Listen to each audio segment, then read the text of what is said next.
இதில் 5வது பிரச்சனை எடுக்கிறேன். எட்டயபுரத்துலையும் இந்த மாதிரி வந்து காவல்துறை வந்து இந்த மாதிரி அடிச்சதுனால எங்கள் சமூகத்தை சேர்ந்த ஒருத்தர் வந்து அவர் சூசைட் பண்ணியிருக்காரு.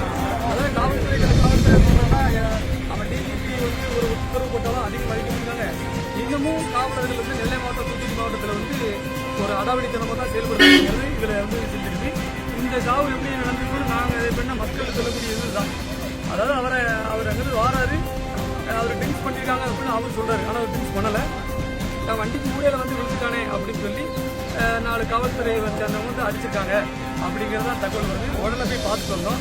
இந்த உடலில் இந்த பைக்கெலாம் மோதி எப்படின்னா அந்த பைக்கு எந்த ஒரு சேதாரம் இல்லை, லைட் லைட்டாக தான் இருக்குது. அதே மாதிரி ஒரு வாகனத்துக்கு வந்து ஒரு 100 கிலோமீட்டர் 200 வேகத்தில் மோதினா தான் ஒருத்தர் வந்து உயிர் போகும்.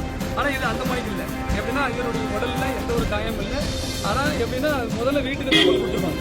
கொண்டு போய் வீட்டுக்கு தகவல் கொடுத்துருந்தா ஒன்று பிரேட் வச்சு பார்த்துக்கலாம். ஏன்னா இப்போ கவர்மெண்ட் ஹாஸ்பிட்டல் பூராமே யாரையுமே சரியாக கவனிக்க முடியாங்க. அப்படிங்கிற பிள்ளைகளுடைய தகவல் அவருடைய உயிர் பெற்று இந்த மாதிரி தொடர்ந்து எங்கள் சமுதாயம் மட்டும் இல்லை, சாதி வேறுபாடு இல்லாமல் இங்கே வந்து எல்லாருமே வந்து குரல் கொடுக்கணும். ஏன்னா இது வந்து தொடர்ந்து காவல்துறை இந்த மாதிரி பண்ணிட்டு இருக்காங்க. இந்த நிலைமை வந்து இதே மாதிரி இப்படி பண்ணிக்கிட்டே இருந்தாங்கன்னா அனைத்து சமுதாய மக்களையும் ஒன்றிணைத்து மிகப்பெரிய ஒரு பந்த் வந்து நாங்கள் தென் மாவட்டங்களில் கண்டிப்பாக நம்ம நடத்துவோம். இந்த காவலர்கள் மீது கடும் நடவடிக்கை எடுக்கிறோம்.